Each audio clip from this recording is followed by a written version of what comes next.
Joining us now, Congressman, Republican from the 1st District of Virginia. He's also the ranking chairman on the Sea Power Subcommittee.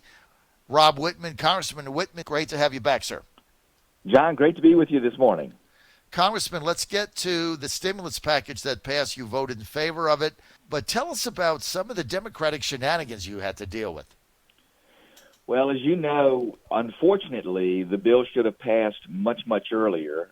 It did not. Nancy Pelosi came back in town on Sunday and had her version of what needed to be in the recovery package, which included a lot of extraneous elements to the bill, not just additional spending, but other policy measures.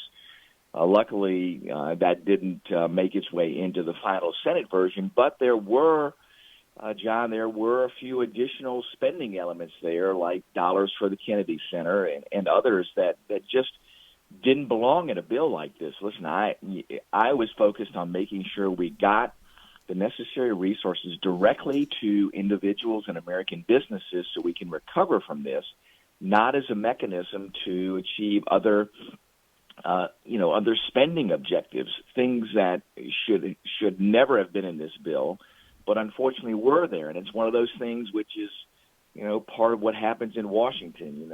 You put other things in bills that would themselves otherwise not pass on their own when you have a must-pass piece of legislation. And as you know, what I have done through the years is just, vote against those pieces of legislation. This one, I think, though, was so incredibly important for America, for our families, and for our businesses.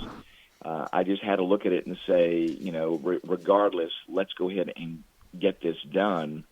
But what we need to do is to point out to the American people how these bills get co-opted with these other elements of spending. And the American people look at this and go, we need help immediately. And why would you hold this bill up in order to try to achieve other political ends?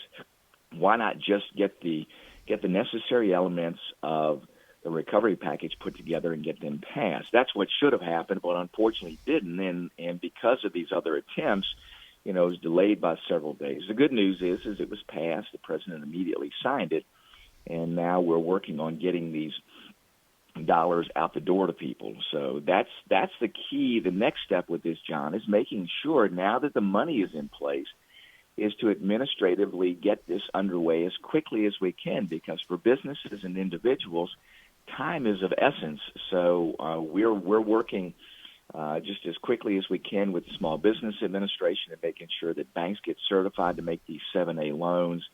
We're doing a number of telephone town hall calls with our small businesses. We're pushing a ton of information out the door about how they can access these dollars, get their applications in, and get these loans, these Small Business Administration, they're termed 7A loans, get these things going. And remember, if those loans are used to pay for your personnel costs, that is paying salaries to keep employees in your business, to pay your mortgage for your business, to pay your rent on your business, then those loans become forgivable. So what we're wanting to do is to keep employees on. What some businesses have chosen to do, which in essence is a good thing, is instead of firing employees, is to furlough them and said, listen, in order for us to keep you on, we're going to give you some days off or reduced hours. I was just talking to one of the large business owners in the lower part of the district who wants to do just that. He says, listen, I want to keep my employees on.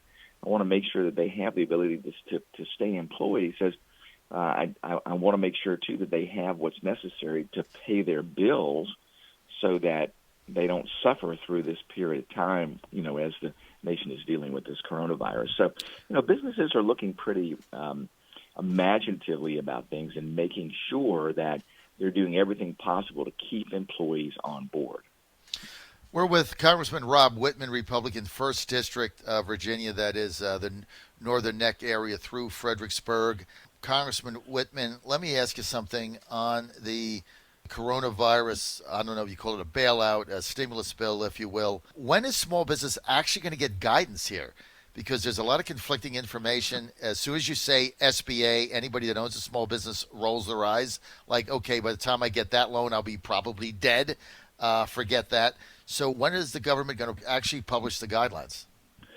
Well, the guidelines are out. What the SBA is doing, John, is making sure that they certify all banks to make these loans, so that you don't have to go through this voluminous process with the SBA. In fact, we're having a conference call with the local elected officials this morning, right after this call, and then a conference call or a telephone town hall call with our businesses tomorrow with the SBA to lay out how this will happen.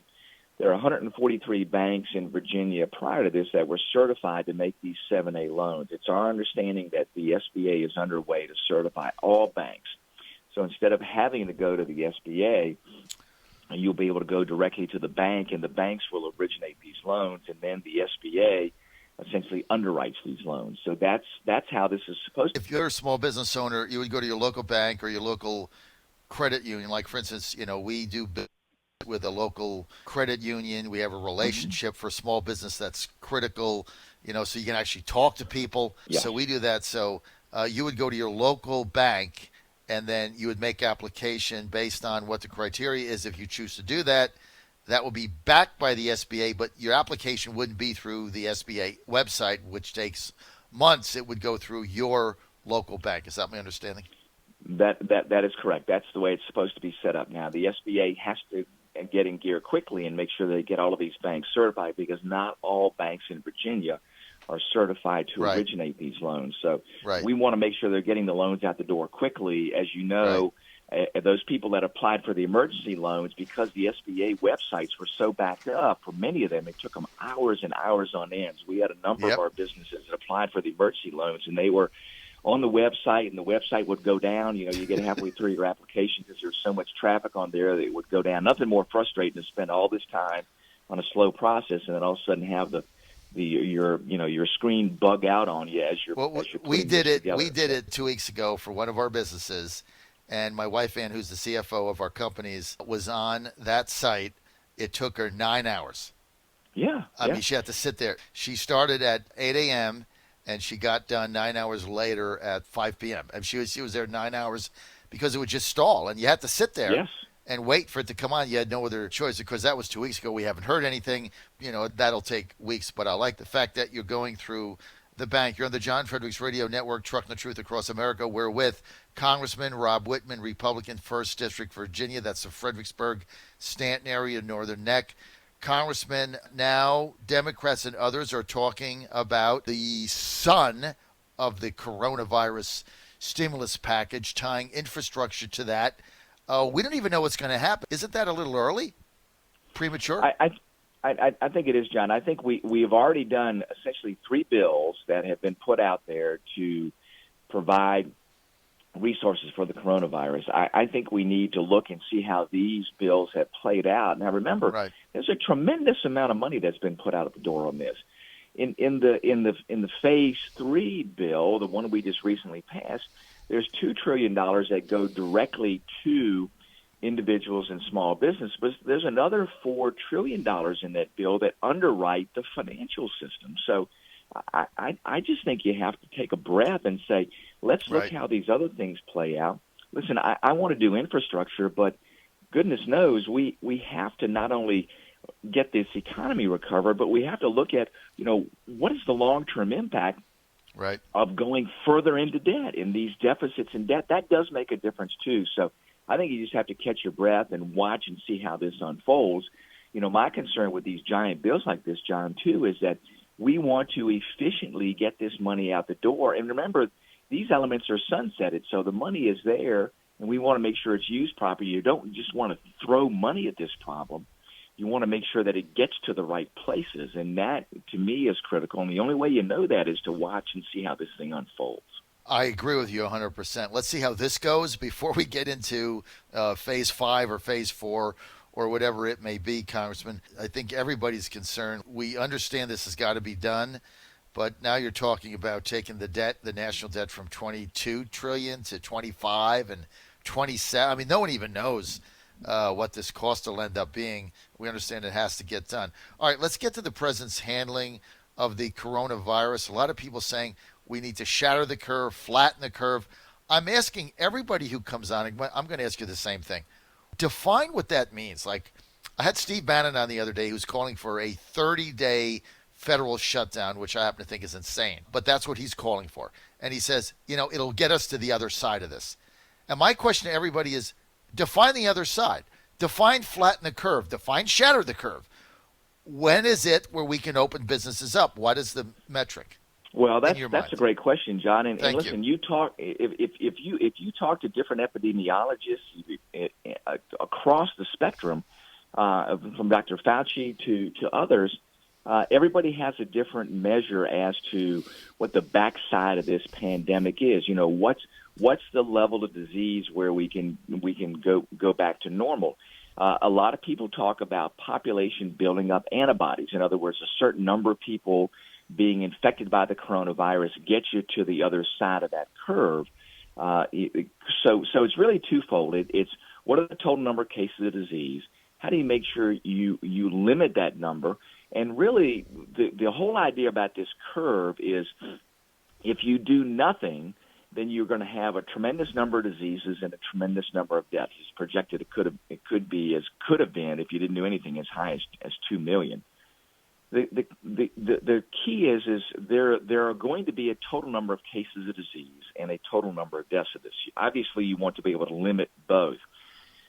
What the focus is on this, when they talk about flattening the curve, it is managing the total number of cases of disease so it doesn't completely overwhelm the healthcare system, so that you can get people treated, so that you can get them in to areas where you have ventilators or respirators, and you don't completely overwhelm the system. Because the good news about this is that we're finding more and more effective ways to treat this. So you're going to have a certain number of cases of disease. You try to manage that. You try to manage that through limiting personal contact, those kinds of things. So flattening the curve is not about the total number of cases of disease. It is about having a manageable number so that you can reduce the number of fatalities, the number of people that pass away from the disease, so you can get them through that. So that's really what flattening this curve is. And we are still, I would say, in the early stages of this disease to determine, what's the total outcome of this is going to be. And then you see these hotspots like New York City, where you have populations that are in close proximity to each other. Those are the more challenging places to manage the spread of disease. But if you look at many of the other less populated areas of the country, you see the impacts there being much, much smaller. So the talk has been, too, not only about, managing the curve, but managing more strictly in the population centers, and then letting things get back to more normal elements of what we do on a daily basis in the less populated areas. So in other words, have a strategy that is based upon the spread of the disease in these hotspots versus saying we're going to have a one-size-fits-all across the country or across each state. So the president's guideline, April 30th, doesn't coincide with Ralph Northam, the governor's shutdown of Virginia, all businesses except essential businesses through June 10th. Why do you think the governor went to June 10th? I mean, May 10th, May 5th, May 7th. Why go all the way to June 10th? That's 10 weeks out. There's not the small business owner I know in Virginia who's going to make it to June 10th that's under 25 employees. Everyone is going to fold. Why would you do that? Well, it certainly creates, for many businesses, an insurmountable challenge. I talked to a number of them over the past several weeks, and they are all just worried about, just the basic elements, not only furloughing their employees, but having those employees, if they ever do get back in business. So I think you do have to look at this. Listen, our job is to make sure that we preserve people's health and well-being. But part of that health and well-being, John, is their economic well-being. And I want to make sure that businesses are able to come back after this. My concern, and listen, on a conference call with the governor, I told him, I said, I talked to a lot of small businesses, especially small family-owned restaurants who are just looking at this and saying, and they're telling me this, directly, saying, Rob, I don't think I can make it through this.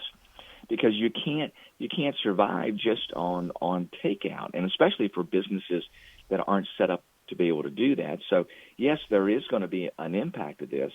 And listen, I've passed that on to the governor, and hopefully it gets calculated into his metric. Now, what he has, when I've had a conversation with him, he said, listen, if things get better, we can end that sooner. The problem is that it still creates in people's minds that uncertainty and saying, well, listen, if I have no chance of getting back up and going until you're just going to shut it down 10th. now. See, that was one of the biggest problems with the June 10th edict, is he says, well, it could be sooner, okay, but a lot of businesses are saying, well, you know what, if it's not sooner, I can't survive. I'm just going to take on debt, so I'll just claim bankruptcy now and get out.